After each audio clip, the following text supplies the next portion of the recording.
Lluvias torrenciales causan el caos en España. Las autoridades regionales y nacionales se ven impotentes ante la magnitud de la catástrofe en el levante español, mientras entre la población cunde la incertidumbre y la desesperanza. ¿Cómo? Que según la Seguridad Nacional Española, con esta cobertura podríamos dar la impresión de que formamos parte de la estrategia global del Kremlin para desestabilizar las democracias.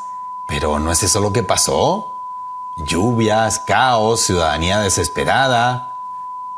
Que no queremos pasar por prorrusos describiendo situaciones caóticas en la Unión Europea como si fueran situaciones caóticas. Ok. Siempre que llovió, paró. Optimismo en el levante español tras el paso de una lluvia impredecible que dejó algunos lamentables desperfectos que las autoridades regionales y nacionales, por fortuna, ya están atendiendo con una eficiencia digna de sociedad futurista como muestra de la superioridad democrática y moral de los valores europeos.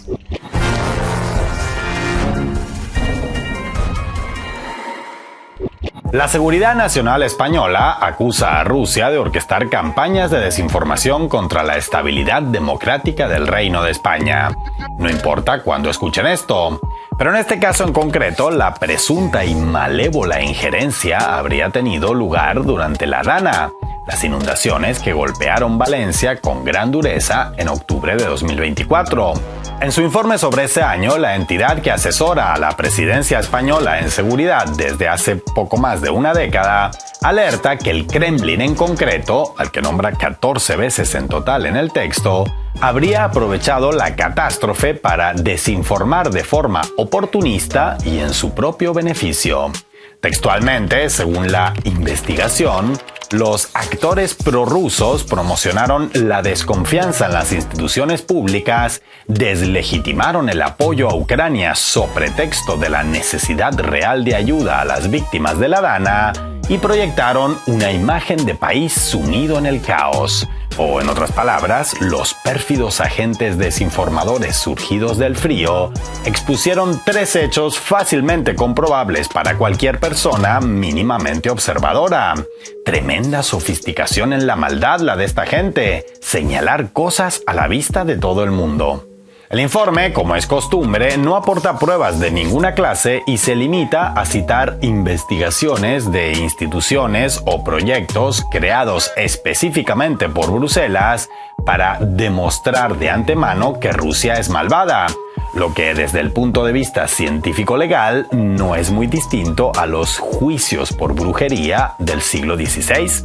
Incluso aportan un vistoso gráfico en forma de iceberg sobre la presunta injerencia del Kremlin en Europa que nos hace temer que ya esté en camino una investigación para determinar el probable origen ruso del témpano de hielo que hundió el Titanic.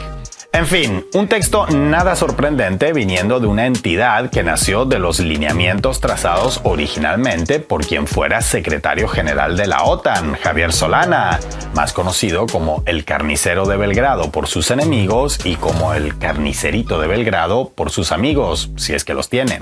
Como era de esperar, la prensa hegemónica española aprovechó el caramelito que le dio en bandeja a la Seguridad Nacional para hacer gala de su rusofobia habitual, destacando a todo dar las afirmaciones contenidas en el informe, que además les servían de coartada moral para justificar sus propias coberturas sobre la Dana, en su gran mayoría más pendientes de cumplir su rol en la polarización bipartidista que en hacer algo mínimamente parecido al periodismo.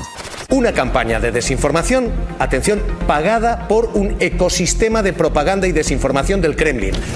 Seguridad Nacional identifica a Rusia tras muchos de los bulos que circulaban durante una de las peores tragedias que hemos vivido en nuestro país, la Dana de Valencia.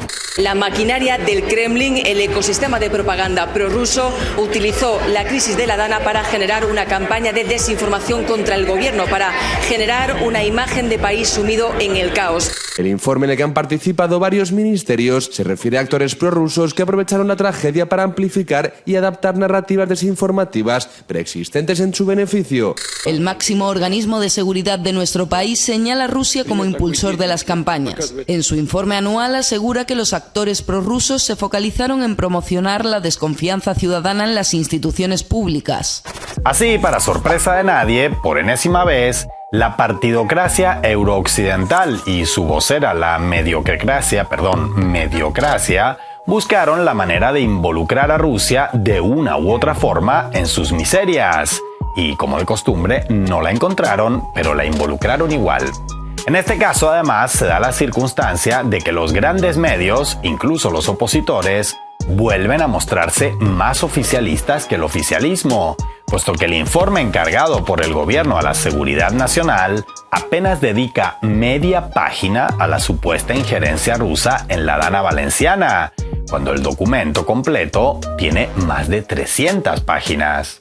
Sin embargo, ese fue el único asunto destacado en común en todas las cabeceras hegemónicas, mientras que los otros temas tratados pasaron mayormente inadvertidos mediáticamente.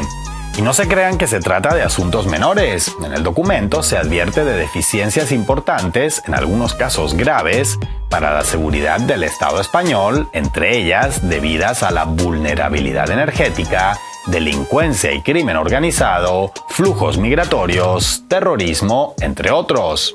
Ahora bien, ¿es cierto o no que la llamada propaganda rusa señaló el caos sucedido en Valencia a finales de 2024, la falta de respuesta de las autoridades y la molestia de la población?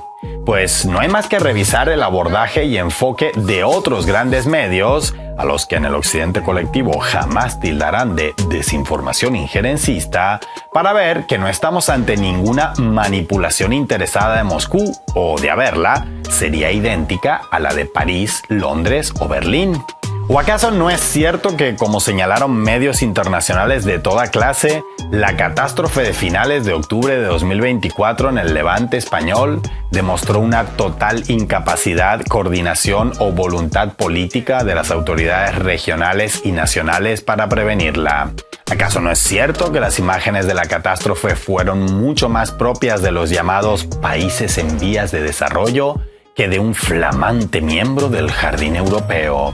¿Acaso no es cierto que la población afectada denunció sentirse desatendida mientras los dos pilares del bipartidismo español y sus respectivas muletas, acompañados de los medios aliados de cada quien, se dedicaban a culparse mutuamente? ¿Acaso esa conjunción de factores no provocaría por sí sola desconfianza en las instituciones en cualquier país del mundo, sin necesidad de medios o bots rusos que la alentasen? De modo que otra vez estamos ante el caso en que si un medio alemán, británico o francés afirma que un miembro de la Unión Europea enfrenta este problema o aquella contradicción, entonces es un claro caso de periodismo independiente. Pero si a un canal ruso se le ocurre señalar exactamente lo mismo, en ese caso se trata de una sofisticada operación de desinformación con forma de iceberg. En fin, no hay nada que podamos hacer al respecto y solo queda armarse de paciencia, porque no es la primera vez que los estados profundos occidentales meten a Rusia con calzador en su búsqueda de culpables a los que señalar por sus desgracias, ni tampoco la primera en que sus medios hegemónicos les siguen el juego y hasta lo amplifican, tampoco la última. Y hay que admitir que al menos en lo que respecta a sus niveles de previsibilidad y mediocridad, siempre logran superarse.